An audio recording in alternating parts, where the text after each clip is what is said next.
भाइयों और बहनों, आज का हमारा विषय है मौन का महत्व। मनुष्य के जीवन में वाणी का विशेष स्थान है।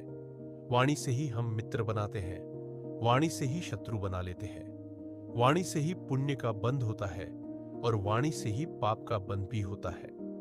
आगमों में कहा गया है, वचनम तब मणि वचनम तब बंधी, अर्थात वचन आत्मा को मुक्त भी कर सकता है और वचन ही आत्मा को बांध भी सकता है। इसीलिए आचार्यों ने मौन को संयम और साधना का प्रथम सोपान माना है। मौन का अर्थ केवल मुंह बंद करना नहीं है। मौन का अर्थ है मन, वचन और काया की चंचलता को रोकना। जब वाणी शांत होती है तब मन भी शांत हो जाता है, और जब मन शांत हो जाता है तब आत्मा का प्रकाश प्रकट होता है। आगम सूत्र कहता है, मौनम सर्वार्थ साधना। मौन हर प्रकार के कल्याण का साधन है। भगवान महावीर ने 12 वर्ष की कठिन तपस्या की और उस तपस्या का बड़ा आधार था मौन साधना। इसी मौन ने उन्हें कैवल्य ज्ञान की अवस्था तक पहुंचाया। मौन आत्मा को भीतर की ओर मोड़ देता है। बाहर का शोर बंद होगा तभी भीतर की शांति सुनाई देगी। मौन वाणी के पापों से बचाता है। झूठ, चुगली, कठोर वचन और व्यर्थ वचन, ये 4 पाप वाणी से होते हैं। मौन इन चारों पापों से मुक्ति दिलाता है। मौन ध्यान को सहज बनाता है।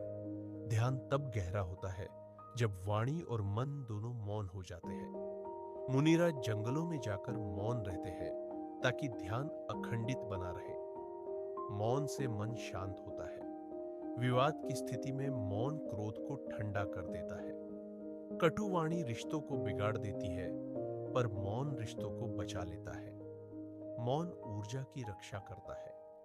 हर शब्द बोलने में ऊर्जा खर्च होती है।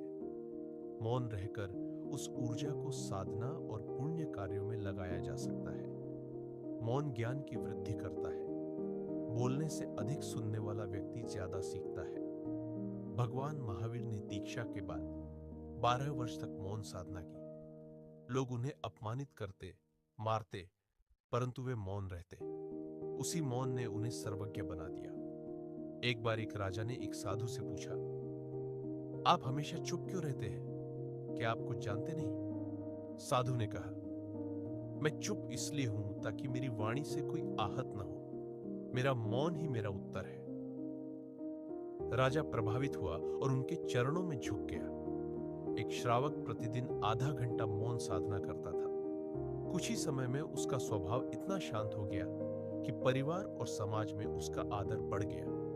यह मौन की साधना का फल था। आचार्य उमास्वाति ने तत्वार्थ सूत्र में कहा, सम्यक ज्ञान, सम्यक दर्शन और सम्यक चरित्र, ये तीनों मौन में ही कहलाते हैं। आचार्य कुंदकुंद कहते हैं, जो मौन है वही आत्मा को देख सकता है। आचार्य हेमचंद्र ने लिखा, जो वाणी पर संयम रखता है वही मोक्ष मार्ग पर आगे बढ़ सकता है। कैसे करें मौन का अभ्यास? पहला, प्रतिदिन कम से कम 30 मिनट मौन रहे।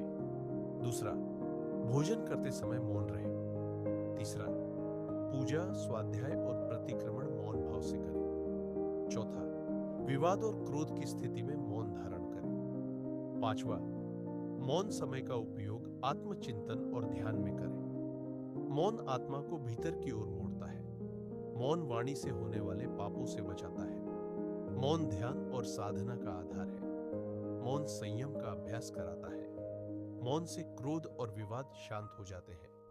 मौन आत्मबल और धैर्य को मजबूत करता है। मौन से रिश्तों में मिठास रहती है। मौन कर्मबंध को रोकता है। मौन ऊर्जा की रक्षा करता है। मौन विवेक और ज्ञान का द्वार खोलता है। मौन से दूसरों को सुनने की क्षमता बढ़ती है। मौन आत्मा की शांति का अनुभव कराता है। मौन साधु और साध्वी का मुख्य लक्षण है। मौन जीवन में संतुलन और स्थिरता लाता है। मौन से मन की चंचलता घटती है।